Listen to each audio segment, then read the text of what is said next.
سلام علی عباده الذین اصطفى اما بعد فاعوذ باللہ من الشیطان الرجیم بسم اللہ الرحمن الرحیم قد افلح من تزکى صدق اللہ العظیم اللہم صل علی سیدنا محمد وعلی آل سیدنا محمد وبارک وسلم۔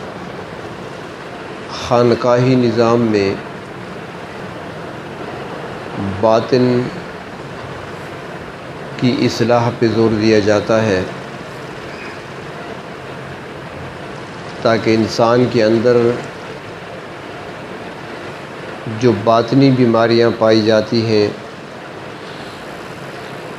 وہ دور ہوں اور ان کی جگہ اچھی صفات انسان کے اندر پیدا ہوں۔ نبی اکرم صلی اللہ علیہ وسلم جب تشریف لائے تو اللہ تبارک و تعالی نے جو قرآن حکیم میں آپ صلی اللہ علیہ وسلم کی ذمہ داریوں کا تذکرہ فرمایا کہ آپ کی تشریف آوری کے مقاصد کون کون سے ہیں، تو ان میں سے ایک مقصد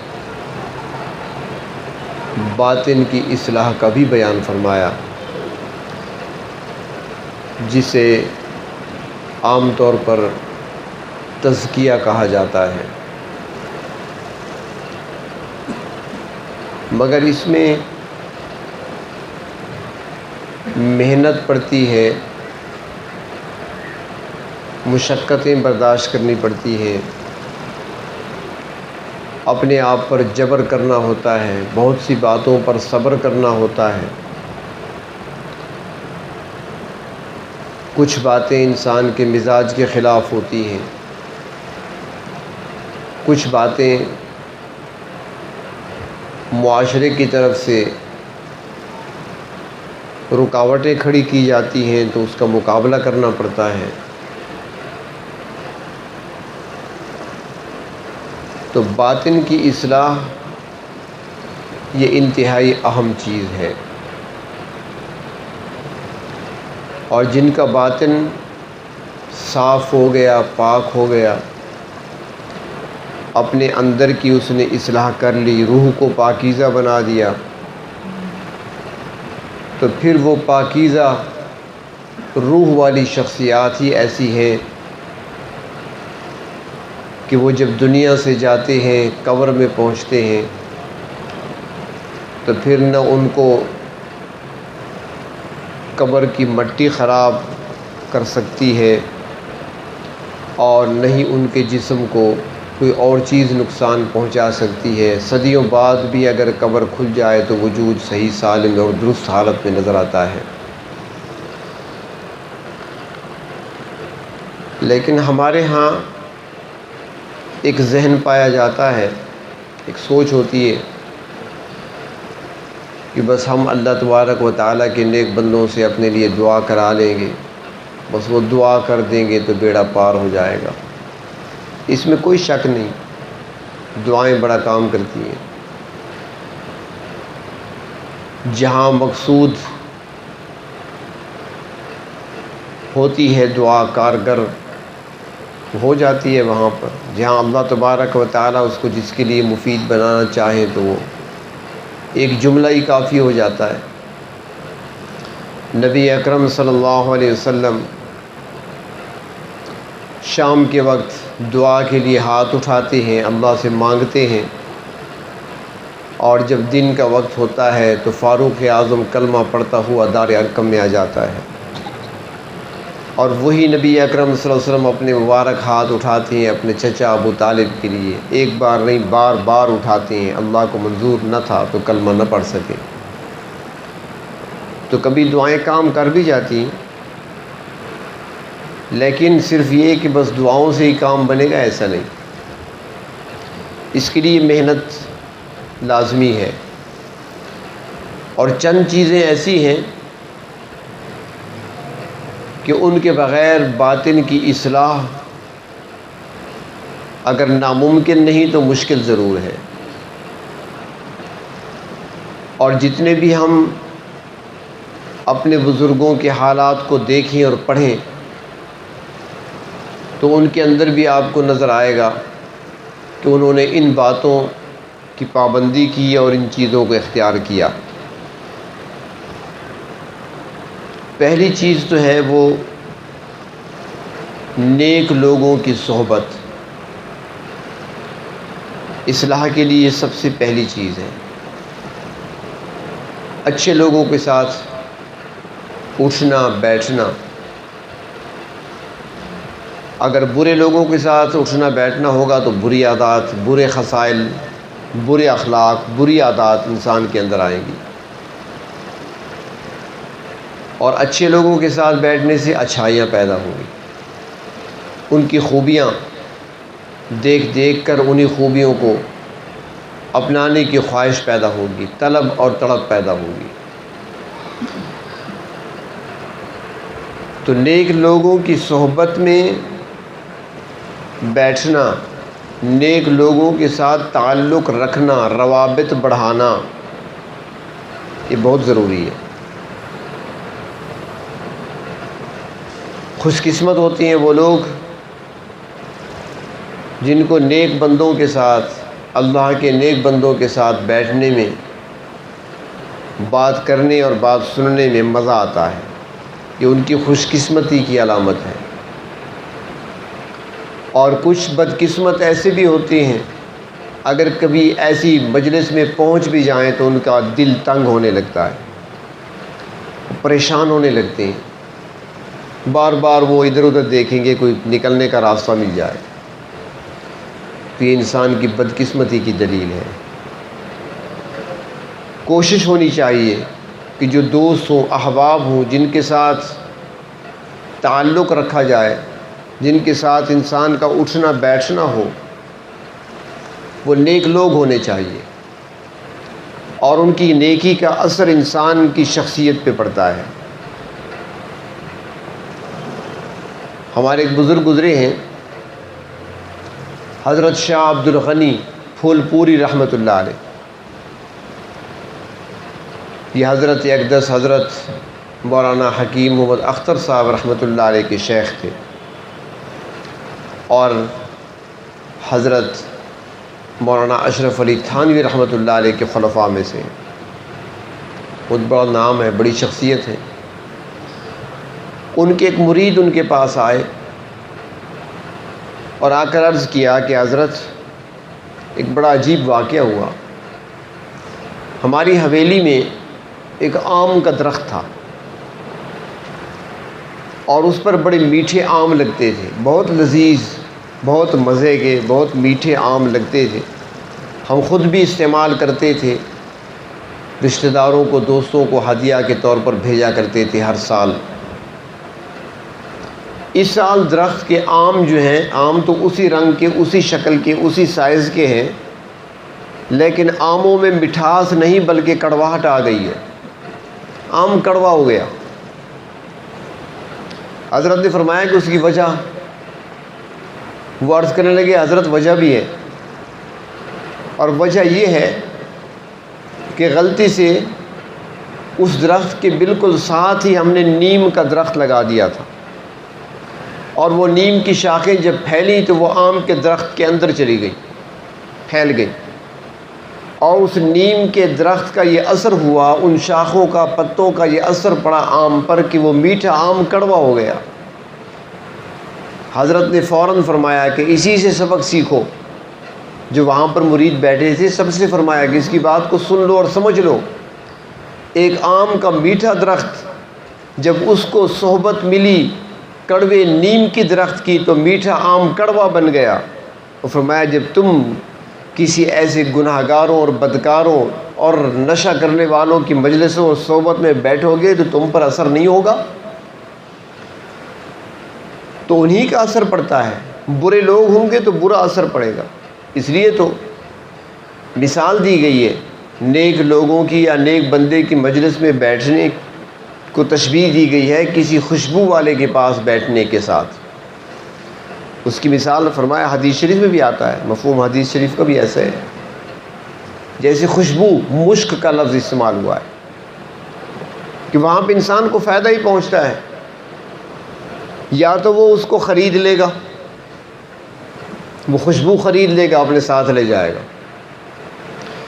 دوسری صورت یہ ہے کہ ہو سکتا ہے تھوڑی سی وہاں پر وہ دکاندار اس کو دے دے، کپاس پر لگا کر دے دے۔ پہلے زمانے میں لوگ کپاس وہ کان میں رکھا کرتے تھے خوشبو لگا کر، یا کپڑوں پہ لگا دے اس کو تھوڑی سی، تو اس کے ساتھ رہے گی کچھ وقت تک کے لیے۔ اور تیسری صورت یہ ہے کہ نہ تو اس نے خریدی ہے، نہ اس نے اس کو ہدیہ کی ہے، نہ دیے اس کو خوشبو، لیکن جتنی دیر وہاں بیٹھا رہے گا کم از کم اتنی دیر تو خوشبو آتی رہے گی، فائدہ اٹھاتا رہے گا، خوشبو سونگھتا رہے گا۔ تو نیک بندوں کی جب صحبت میں کوئی بیٹھے گا تو لازماً فائدہ ہوگا، یا تو اثرات اپنے ساتھ لے کر جائے گا۔ اگر اثرات اپنے ساتھ لے کر نہ جا سکا تو کم از کم جتنی دیر بیٹھا ہے وہاں پر اتنی دیر فائدہ تو ہوگا۔ اللہ اور اللہ کے رسول صلی اللہ علیہ وسلم کی باتیں تو سننے کو ملیں گی، آخرت کی یاد تو تازہ ہوتی رہے گی، نیک اعمال کی طرف ترغیب تو ملتی رہے گی۔ تو اس لیے فرمایا کہ صحبت اچھے لوگوں کے ساتھ ہونی چاہیے، دوستانہ اچھے لوگوں کے ساتھ ہونا چاہیے، تعلق اچھے لوگوں کے ساتھ۔ اور اس بات کے ہم سارے قائل ہیں، اس بات کے ہم سارے، چاہے وہ مسجد میں نہ بھی آتا ہو، کبھی اس نے کبھی کسی خطیب کا خطبہ نہ سنا ہو، کسی واعظ کا وعظ نہ سنا ہو، کسی اللہ کے نیک بندے کی نصیحت کو کبھی نہ سنا ہو، وہ بھی اس بات کی تصدیق کرتا ہے آج۔ اور وہ اس طرح کہ جب ہمارے ہاں رشتوں کی بات چلتی ہے تو کیا کہتے ہیں کہ لڑکی کے دوستوں کو دیکھو کن کے ساتھ اٹھتا بیٹھتا ہے۔ تو اب ہر آدمی اتنا سمجھتا ہے کہ جن کے ساتھ اٹھتا بیٹھتا ہے وہی اثر ہوگا۔ اگر وہ کسی نشہ کرنے والی پارٹی کے ساتھ اس کا اٹھنا بیٹھنا ہے تو لازماً یہ بھی چھپ کر کوئی نشہ کرتا ہوگا۔ اگر چوروں کا ساتھی ہے تو چوری ہوگا۔ اگر نیک لوگوں کے ساتھ اٹھتا بیٹھتا ہے تو اس کے اندر بھی نیکی تقویٰ ہوگا۔ اس کے تو سارے قائل ہیں۔ تو اسی صحبت کو اختیار کرنے کا اللہ کے محبوب صلی اللہ علیہ وسلم نے بھی حکم دیا ہے۔ اور انسان کو جب اپنی باطنی اصلاح کی ضرورت پیش آتی ہے تو اس کے لیے سب سے پہلی چیز یہ ہے کہ وہ اچھے لوگوں کے ساتھ دوستانہ رکھے، ملاقات رکھے، اٹھنا بیٹھنا رکھے۔ دوسری چیز وہ یہ ہے کہ انسان گناہوں کو چھوڑنے پر اپنے آپ کو تیار کرے۔ ہاں، اس میں محنت ہوتی ہے، زور لگانا پڑتا ہے، تھوڑا بہت ہمت سے کام لینا پڑتا ہے، لیکن مستقل مزاجی کے ساتھ ہمت کرتے ہوئے گناہوں کو چھوڑنے کی کوشش کرے، اپنے آپ کو بچائے گناہوں سے، چاہے گناہ چھوٹے ہیں چاہے بڑے ہیں۔ جس قسم کے گناہ بھی ہیں ان آلات سے اور ان گناہوں سے، جتنے بھی ہیں میں نام نہیں لینا چاہتا، بہت سارے گناہ ہیں، تو ان گناہوں سے اپنے آپ کو انسان بچائے، ہمت کر کے بچائے۔ شیطان تو بار بار کھینچے گا، کیونکہ شیطان جو ہے وہ گناہوں کو مزین کر کے، خوبصورت کر کے پیش کرتا ہے انسان کے سامنے۔ وہ تو لگا رہے گا، مقابلہ ہے اس دنیا میں، رحمانی قوتوں کا اور شیطانی قوتوں کا مقابلہ ہے دنیا میں۔ شیطان کے ساتھ تو ہم نے جنگ لڑنی ہے، اور پھر یہ جنگ جیتنے پر جو انعام ملے گا اسی کو جنت کہتے ہیں۔ وہ تو انعام ہے، اور انعام تب ملے گا جب اپنی روحانی قوتوں کو اتنا مضبوط کر دیں گے کہ ہم شیطان کو اور شیطانی قوتوں کو پچھاڑ سکیں۔ اور اس کے لیے ضروری ہے کہ ہم ہر وہ کام چھوڑ دیں جو اللہ کی نافرمانی کی طرف لے جانے والا ہو۔ میں جمعہ اجتماع میں عرض کر رہا تھا، کسی اللہ والے نے کہا کہ یہ نہ دیکھا کرو کہ گناہ چھوٹا ہے یا بڑا ہے، یہ نہ دیکھا کرو یہ گناہ صغیرہ ہے یا کبیرہ ہے، یہ سوچا کرو کہ نافرمانی کس کی ہے، کس کا حکم توڑ رہا ہوں، نافرمانی کس کی کر رہا ہوں۔ اگر گناہ صغیرہ ہے تو بھی اللہ کی نافرمانی ہے، اور اگر گناہ کبیرہ ہے تو بھی اللہ کی نافرمانی ہے، چھوٹا گناہ ہو یا بڑا ہو، نافرمانی تو اللہ کی ہے۔ تو اس لیے انسان ہمت کرتے ہوئے گناہوں کو چھوڑ لے، اور اللہ تبارک و تعالیٰ بھی یہی فرماتے ہیں وَذَرُوا ظَاهِرَ الْإِثْمِ وَبَاطِنَهُ، چھپے ہوئے گناہ بھی چھوڑ دو، ظاہری گناہ بھی چھوڑ دو، اعلانیہ جو کرتے ہو وہ بھی چھوڑ دو، جو چھپ کر کرتے ہو وہ بھی چھوڑ دو، ظاہری باطنی دونوں قسم کے گناہوں کو چھوڑ دو۔ اور یہ گناہ جو ہوتے ہیں نا انسان کو جکڑ لیتے ہیں آہستہ آہستہ۔ حدیث شریف میں آتا ہے کہ انسان ایک گناہ کرتا ہے تو دل پر سیاہ نقطہ لگ جاتا ہے، توبہ کر لے تو معاف ہو جاتا ہے، مٹ جاتا ہے، توبہ نہیں کی دوسرا گناہ کر لیا، دوسرا نقطہ لگ گیا، اور اس طرح نقطے لگتے جاتے ہیں، گناہ انسان کرتا رہتا ہے، بالآخر وہ دل بالکل سیاہ ہو جاتا ہے، جکڑ لیا جاتا ہے، روحانی انسان کی جو نشو و نما ہے وہ رک جاتی ہے۔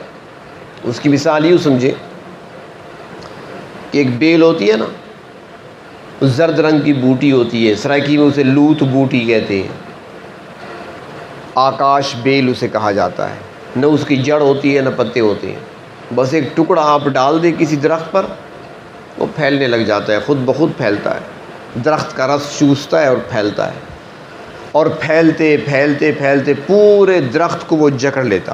وہی بیل جو ہوتی ہے نا پیلے رنگ کی ہوتی ہے، پورے درخت کو، اور اس درخت کی نشو و نما رک جاتی ہے، بالآخر وہ درخت خشک ہو جاتا ہے، سوکھ جاتا ہے، اپنی زبان میں کہیں مر جاتا ہے، درخت کی موت واقع ہو جاتی ہے اس بیل کی وجہ سے۔ تو فرماتی ہے کہ یہ گناہ ایسے ہیں، ایک گناہ کیا دوسرا کیا، اور ایک کرنے کے بعد انسان دلیر ہو جاتا ہے، پھر وہ پھیلتے رہتے ہیں پھیلتے رہتے ہیں آکاش بیل کی طرح، اور انسان کی روحانی ترقی کا راستہ وہ روک دیتے ہیں گناہ، اور بالآخر انسان کی روحانی موت واقع ہو جاتی ہے۔ تو اس لیے ہمت کر کے گناہوں کا چھوڑنا، اور تیسری چیز جو گناہوں کے اسباب ہیں ان کو ترک کرنا۔ گناہوں کے اسباب، مثال کے طور پر آپ دکاندار ہیں، دکان پہ بیٹھے ہیں، اپنا کام بھی کر رہے ہیں، اللہ اللہ بھی کر رہے ہیں، اپنے کام میں لگے ہوئے ہیں، تو آپ کو پتہ ہے کہ اگر میں فلاں دکان پہ چلا گیا تو وہاں پر جو باتیں ہوتی ہیں وہ فحش گوئی ہوتی ہے، گناہ کی باتیں ہو رہی ہوتی ہیں،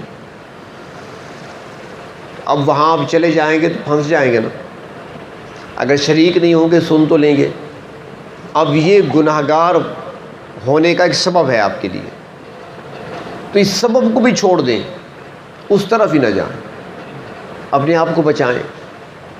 اسی طرح گناہوں کے اسباب میں سے موجودہ تو کسی کے پاس جانے کی ضرورت ہی نہیں ہے، بس جیب سے نکالا اور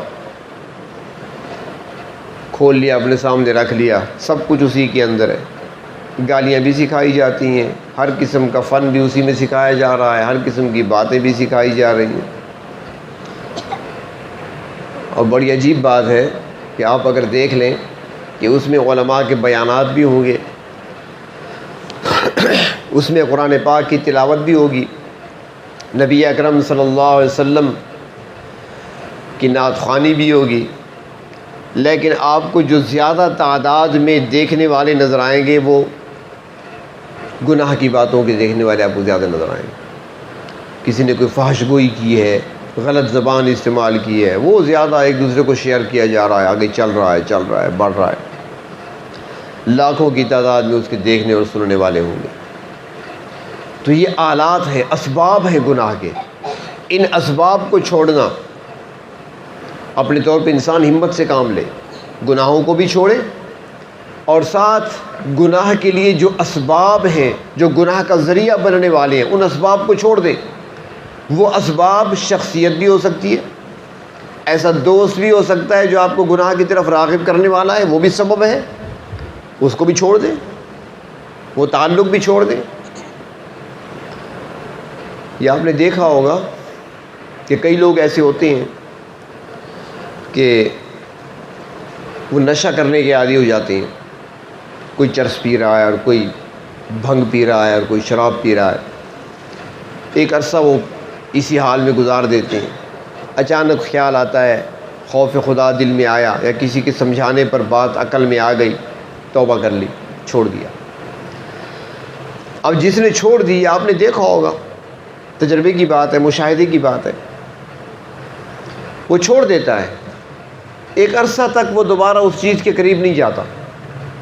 اچانک ایک دن اس کو پرانے دوست مل جاتے ہیں، ملاقات ہو جاتی ہے، اور بیٹھتے ہیں، کچھ دیر گپ لگاتے ہیں. وہ تھوڑی دیر کے لیے بیٹھے، تھوڑا سا پھر اس کو چکھا دیا. دوستوں کے ساتھ بیٹھا نا، تھوڑا سا پھر اس کو چکھا دیا. دوسرے دن ملنے کا وعدہ ہو گیا، اور پھر دیکھتے ہیں کہ وہ دوبارہ اسی عالم میں چلا جاتا ہے جہاں سے وہ لوٹ کر آیا تھا. تو کیا ہوا؟ اس کو صحبت مل گئی بروں کی، دوبارہ برا بن گیا، برائی دوبارہ آ گئی.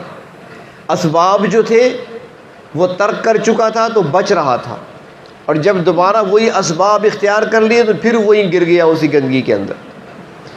تو اس لیے گناہوں کو چھوڑنا، نیک دوستوں کا اختیار کرنا، اچھے لوگوں کی صحبت میں بیٹھنا، اور جو گناہ کے اسباب ہیں ان کو بھی ترک کرنا، ان کو بھی چھوڑنا، اور ساتھ ہی اللہ تبارک و تعالی کی یاد میں ہر وقت سرشار رہنا. اور میں نے پہلے بھی عرض کیا تھا کہ نبی اکرم صلی اللہ علیہ وسلم نے اپنی امت کا تعلق اور رشتہ رب تعالیٰ سے جوڑا ہے دعاؤں کے ذریعے سے. سب سے بڑا ذریعہ ہے. ایک تو ہے نا اللہ کو یاد کرنا، اللہ اللہ کرتے رہیں، ذکر کرتے رہیں، تسبیحات پڑھتے رہیں، وہ الگ ہے، لیکن دعاؤں کے ذریعے سے ایک تعلق جوڑا ہے. اور ہم کوئی نہ کوئی کام تو کر رہے ہیں. مثلا ہم بیٹھے ہیں مجلس میں دوستوں کے ساتھ، وہاں سے اٹھنے لگے، دعا سکھائی گئی. مسجد میں داخل ہوتے وقت دعا ہے، نکلتے وقت دعا ہے، مسجد میں بیٹھے ہیں تو دعائیں ہیں، گھر میں داخل ہوتے ہیں دعا ہے، گھر سے نکلنے کی دعا ہے، کھانا کھانے سے پہلے دعا ہے، کھانا کھانے کے بعد دعا ہے، کھانے کے درمیان دعا ہے، پانی پینے کی دعا ہے، پانی پینے کے بعد کی دعا ہے. یہ ساری دعائیں، یعنی 24 گھنٹے دعائیں چلتی ہیں. جب دعا چل رہی ہے تو بندے کا تعلق اللہ کے ساتھ جڑا ہوا ہے. ہر وقت بندہ اللہ کے ساتھ آن لائن ہے. اللہ کے نبی صلی اللہ علیہ وسلم نے ایک ایسا رشتہ جوڑا ہے، ہمیشہ آن لائن، کبھی سلسلہ منقطع نہیں ہوتا، اور اسی کو انسان جاری رکھے. اور جب فارغ بیٹھا ہے تو پھر سبحان اللہ، الحمدللہ، لا الہ الا اللہ، اللہ اکبر، تسبیحات پڑھتا رہے، درود شریف پڑھتا رہے، استغفار پڑھتا رہے، زبان کو خاموش نہ رکھے، ہاتھ کام میں لگا ہو، دل اللہ کی یاد کی طرف ہو. تو یہ چوتھی چیز ہو گئی. اور پانچویں چیز یہ ہے کہ جس راستے کا انتخاب کرے وہ راستہ سنت کا راستہ ہو، کیونکہ جنت کی طرف جانے والا صرف ایک ہی راستہ ہے، اور کوئی راستہ جنت کی طرف نہیں جاتا، چاہے وہ جتنی محنت مشقت اس میں کی جائے. ایک ہی راستہ جاتا ہے. اللہ تبارک و تعالیٰ نے قرآن حکیم میں فرمایا، اپنے محبوب صلی اللہ علیہ وسلم کی زبان مبارک سے اعلان کرایا، قُلْ إِن كُنتُمْ تُحِبُّونَ اللَّهَ فَاتَّبِعُونِي، اور میری اتباع کرو. بس یہی راستہ ہے، اللہ کو حاصل کرنے کا راستہ، اللہ کی محبت پانے کا راستہ، اللہ کی رضا حاصل کرنے کا راستہ، جنت کو حاصل کرنے کا راستہ ایک ہی ہے، فَاتَّبِعُونِی، میرے پیچھے چلے آؤ، بس، اور کوئی راستہ نہیں ہے. تو ہر عمل سنت کے مطابق ہو، اور سنتوں کے اندر ہی نور پایا جاتا ہے.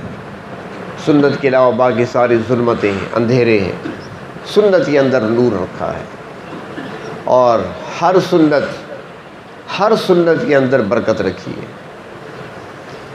ہم جو معمولی سمجھتے ہیں، چھوٹا سمجھتے ہیں سنت کو، لیکن ہر سنت کے اندر نور رکھا گیا ہے، ہر سنت کے اندر خیر و برکت کو رکھ دیا گیا ہے.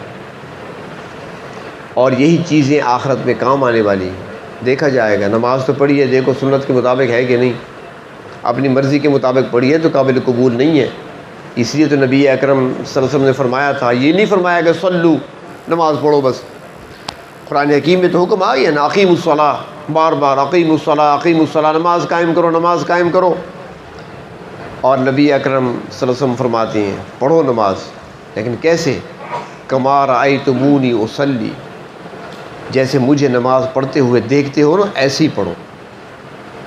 صرف پڑھنا نہیں ہے، اس کو بنا کر سنوار کر پڑھنا ہے، اور وہ کیسا؟ جیسے نبی کریم صلی اللہ علیہ وسلم نے نماز پڑھی۔ اور صحابہ کرام کے اندر تو یہی بات تھی نا، وہ جو بھی کام کرتے تھے دوسرے کو کہتے تھے ہاکذا رأیت نبی اللہ صلی اللہ علیہ وسلم، میں نے اسی طرح اللہ کے رسول کو کرتے ہوئے دیکھا، میں نے اس طرح اللہ کے نبی صلی اللہ علیہ وسلم کو کہتے ہوئے سنا۔ ساتھ بتاتے تھے جو آپ نے کیا وہی کرنا ہے۔ وہ سمجھتے تھے کہ اسی کے اندر کامیابی ہے، اور اس سے اگر ہٹ گئے تو کوئی کامیابی نہیں۔ تو میں نے پہلے بھی عرض کیا تھا، آپ کو یاد ہوگا مثال کے طور پر، کہ صحابہ کرام نے نبی اکرم صلی اللہ علیہ وسلم کو جس حال میں دیکھا اسی کیفیت حالت کو اپنا لیا انہوں نے۔ ایک صحابی بیٹھے ہیں، دور دراز رہتے تھے، تو ان کے بٹن یا اس زمانے میں جو ہوتے تھے وہ جو بھی کبھی تو ٹاٹ کا لباس پہنتے تو کانٹے بھی لگا لیتے تھے، اور کبھی بٹن ان کے ہوتے تھے سادہ دھاگوں سے بنے ہوئے، وہ استعمال ہوتے تھے۔ تو باہر تو اور گریبان کھلا ہوا تھا۔ ایک دوست آئے ملنے کے لیے، اس نے کہا یار یہ بٹن کیوں کھولے ہوئے ہیں، سینہ کیوں کھول رکھا ہے، بند کرو اسے۔ اس نے جواب دیا کہ میں جب آخری بار نبی اکرم صلی اللہ علیہ وسلم سے ملا تھا نا، آخری بار جب زیارت کی تھی میں نے، تو آپ صلی اللہ علیہ وسلم کا گریبان مبارک کھلا ہوا تھا، میں نے آپ کو ایسے دیکھا تھا، اس لیے میں نے کھولا ہے۔ دوست نے کہا کہ بھئی بات یہ ہے کہ جس وقت آپ نے دیکھا تھا ہو سکتا ہے وہ گرمی کا موسم ہو، گرمی کی وجہ سے آپ نے کھولا ہو، بٹن کھول رکھے ہوں، اب تو سردی ہے۔ وہ جواب دیتا ہے کہ میرے دوست، میں گرمی اور سردی کو نہیں جانتا، میں نے جس طریقے سے اپنے محبوب کو دیکھا ہے میں تو وہی طریقہ اختیار کروں گا۔ یہ تھا ان کے اندر جذبہ کہ کس طریقے سے ہم نے سنتوں کو اختیار کرنا ہے۔ حضرت عمر فاروق رضی اللہ تعالی عنہ مسجد میں کھڑے ہیں، کہیں سے کرتا آ گیا، کسی نے بھیجا، پہن لیا، آستین لمبی تھی، لمبی آستین کو دیکھا، بیٹے کو آواز دی عبداللہ ذرا چھری لے آؤ۔ اس نے کہا ضرورت ہوگی، وہ چلا گیا، چھری لے کر آ گیا۔ جب چھری لے کر آیا فرمایا آستین پکڑو، کاٹنا شروع کر دیا۔ بیٹے نے کہا، عبداللہ نے کہا کہ ابا جی مجھے آپ بتاتے ہیں نا کہ کپڑا کاٹنا ہے، میں کینچی لے آتا، کپڑا کاٹنے کے لیے تو کینچی ہوتی ہے، چھری سے نہیں کاٹا جاتا۔ حضرت عمر بیٹے کی طرف دیکھ کر کہنے لگے مجھے یاد ہے یہی مسجد تھی، میرے نبی محمد الرسول اللہ صلی اللہ علیہ وسلم کے پاس کرتا آیا تھا، اسی طرح آستین لمبی تھی، آپ نے اسے چھری سے کاٹا تھا، اس لیے میں بھی چھری سے کاٹوں گا۔ یہ جذبہ تھا ان کے اندر۔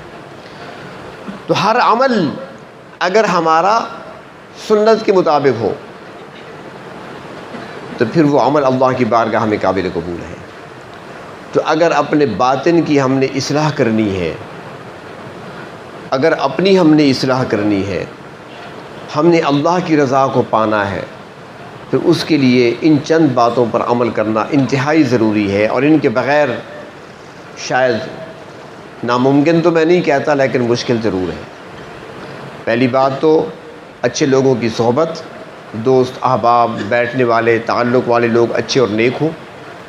دوسری بات ہمت کر کے محنت کرتے ہوئے ذرا اپنے آپ پر جبر کر کے گناہوں کو چھوڑنا، اور پھر جو گناہوں کے اسباب ہیں، جو ذریعہ بنتے ہیں گناہوں میں ملوث ہونے کا، ان اسباب کو چھوڑ دینا، اور ساتھ ہی ہر وقت اپنے پروردگار کو یاد رکھنا، یعنی ذکر و اذکار کے ذریعے سے اور مسنون دعاؤں کے ذریعے سے۔ اور آخری بات وہ یہ کہ سنتوں کا اہتمام کرنا، یعنی ہر معاملے میں دیکھنا کہ میرے نبی صلی اللہ علیہ وسلم کا طریقہ کیا ہے، آپ صلی اللہ علیہ وسلم کی سنت کیا ہے، اور اسی کے مطابق چلنے کی کوشش کرنا۔ جب انسان ان باتوں پر عمل کرتا ہے تو اللہ تبارک و تعالی اس کے باطن کو پاکیزہ کر دیتے ہیں، اور جس کا باطن صاف ہوا، جس کا تزکیہ ہو گیا، اس کے بارے میں اعلان پروردگار عالم نے فرمایا قد افلح من تزکا، جس نے اپنا تزکیہ کر لیا، جس نے اپنے آپ کو پاک کر لیا، جس نے اپنی اصلاح کر لی، فرمایا کہ وہ فلاح پا گیا اور کامیاب۔